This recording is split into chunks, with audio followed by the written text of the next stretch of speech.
que esperar das carreiras jurídicas enquanto mulheres? Já que a gente conversou sobre o cenário do direito para as carreiras jurídicas em geral, que já não é lá dos melhores, eu achei que a gente poderia aproveitar essa linha de pesquisa que é muito consolidada e tem pesquisas de excelência no direito e até algumas pesquisas de fora do direito que podem nos ajudar aqui, para a gente entender um pouco melhor como é esse cenário das profissões jurídicas para as mulheres.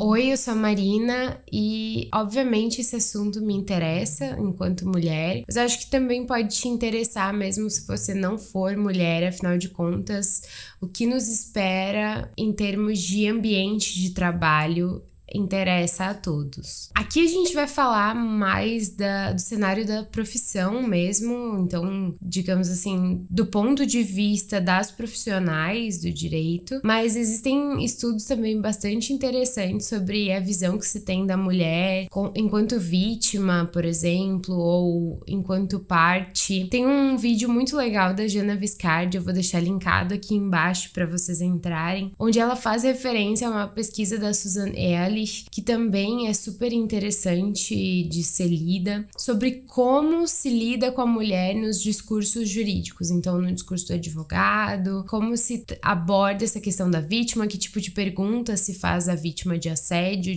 sexual e tudo mais. Então, é bastante interessante, mas não é o tema de hoje. Bom, a primeira pesquisa que eu queria trazer aqui para conversar com vocês é da Maria da Glória Bonelli, com mais algumas autoras. E eu já quero adiantar que a Maria da Glória Bonelli é um nome muito importante dessa linha de pesquisa. Então, se vocês tiverem interesse em dar uma olhada em que outras pesquisas existem nesse sentido, ela é um nome bem interessante para ser buscado, para ser lido. E essa pesquisa se chama Profissionalização por Gênero em Escritórios Paulistas de Advocacia. Além da Maria da Glória Bonelli, a pesquisa também conta com a Fabiana Lucy de Oliveira, com a Luciana Groscunha e com a Natália da Silveira. Nessa pesquisa, as pesquisadoras encontraram que as advogadas nos escritórios de advocacia paulista são contratadas para funções rotineiras, de menor especialização e, consequentemente, de salários inferiores. Ou seja, é um dilema para as mulheres que ocupam carreiras estigmatizadas como masculinas ou masculinizadas, porque quando elas alcançam posições de poder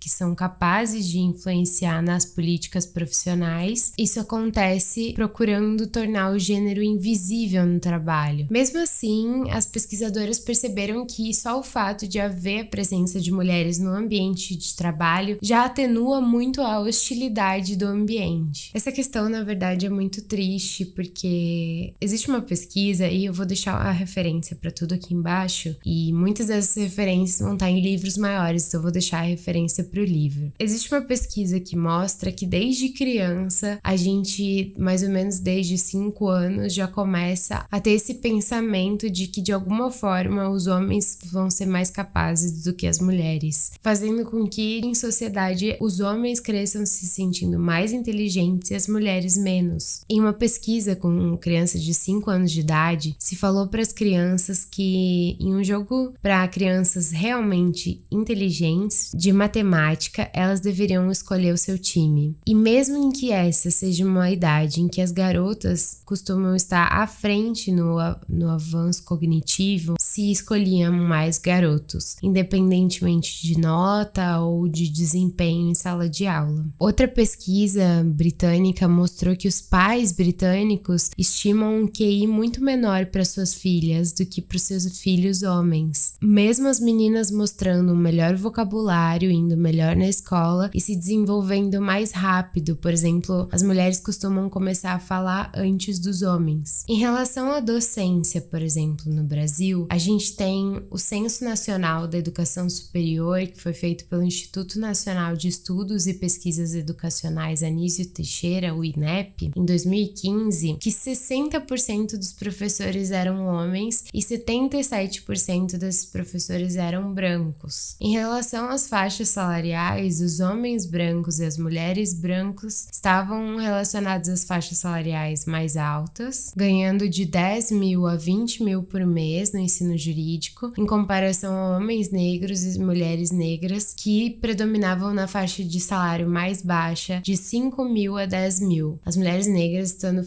presentes nessa faixa de salário entre 2 mil e 5 mil. Então a gente nota aí que o recorte de raça também é muito importante para a gente entender o que esperar desse ambiente de trabalho em termos tanto de aceitação quanto em relação à hostilidade e ao clima mesmo do ambiente de trabalho. Outro ponto que foi notado foi em relação ao planejamento de carreira. Então, se aquela posição ocupada pelos docentes tinha sido fruto de um planejamento prévio, talvez desde a graduação ou, enfim, de um planejamento de carreira, se era o que eles esperavam da própria carreira ou se foi simplesmente uma consequência. E em relação às mulheres, muito mais homens relataram que a posição ocupada vinha de uma programação prévia e muito mais mulheres relatavam que aquela posição era consequência, simplesmente não fruto de uma programação específica. Enquanto as mulheres relatavam que acabavam indo parar naquela posição específica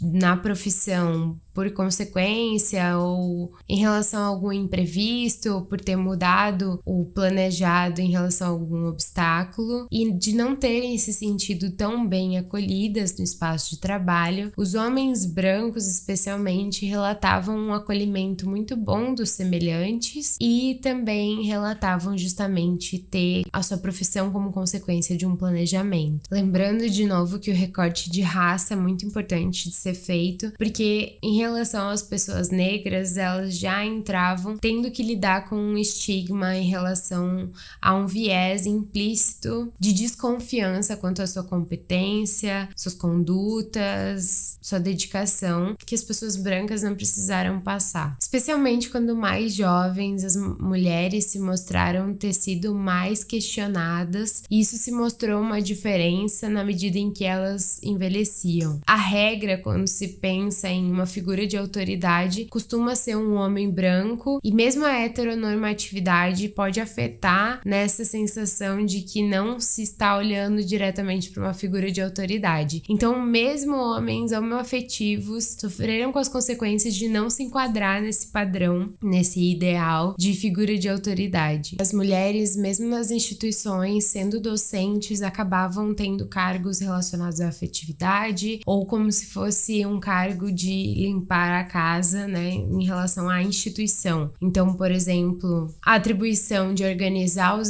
eventos ao invés de participar deles como destaque, ser responsável pelo acolhimento dos alunos ao invés de ser chamada para mais bancas de avaliação dos concursos. Isso sem falar uma presença muito maior nos cargos de vice do que nos cargos de efetivo, das posições de confiança. Outra pesquisa bem legal também foi feita pela Roberta Pamplona, na sua monografia de graduação, que estudou a docência na Faculdade de Direito da URGS. Ela percebeu que, ao contrário dos docentes homens, as docentes mulheres pareciam focar muito mais ou na pesquisa ou, de fato, na atividade jurídica. Então, ou em atividades mais acadêmicas ou em atividades mais jurídicas, sem conciliar esses dois polos na mesma potência. Outro ponto interessante é que ela encontrou que os homens, os docentes, são responsáveis por disciplinas com maior atuação masculina em geral na prática. Por exemplo, o direito tributário, direito empresarial, e o mesmo aconteceu com as disciplinas ligadas à prática profissional, como processo civil, processo penal, e também disciplinas teóricas como filosofia e sociologia do direito. Outra descoberta da Roberta foi que as mulheres lecionam menos disciplinas eletivas, ou seja, as mulheres lecionam menos temas que elas mesmo querem lecionar, menos disciplinas do seu interesse. No período estudado também, que foi de 2012 a 2017,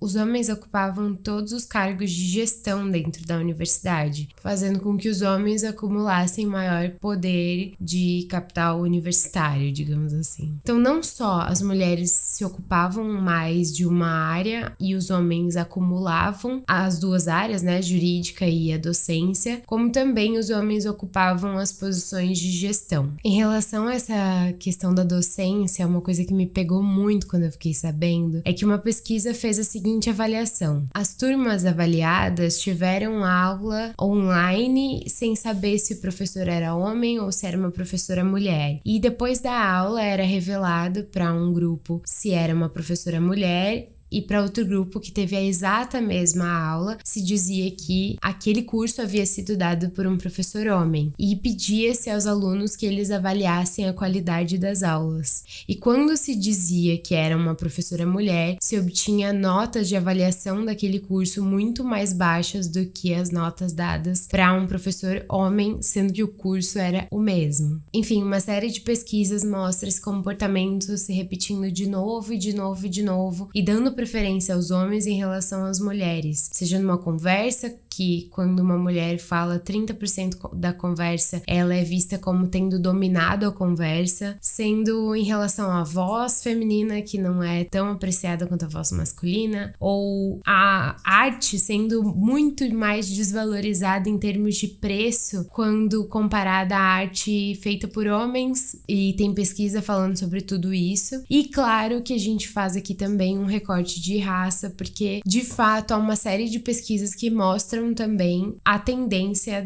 da sociedade e das pessoas, mesmo quando sabem que tem essa tendência, né? Mesmo que a gente saiba que é uma sociedade racista e que tente melhorar os nossos hábitos, de a gente reproduzir isso muitas vezes sem mesmo perceber. Então, por exemplo, nos Estados Unidos se fez uma pesquisa enviando currículos com nomes tipicamente brancos e tipicamente negros. Lá nos Estados Unidos isso é muito mais distinto, talvez, do que o que a gente tem aqui, mas a gente talvez teria como fazer algo semelhante. E era o mesmo currículo, e os retornos das empresas eram muito maiores em nomes como Brad e Max do que em nomes como Jamal ou Aisha, que são tipicamente nomes negros. Ou seja, só de ter um nome ali que remeta a uma pessoa negra, as chances de ser chamado para uma vaga de emprego já se mostraram muito menores. Eu fiquei pensando por muito tempo como terminar esse vídeo sem ser uma tristeza total, porque quando eu fiquei sabendo de alguns desses dados, eu passei por um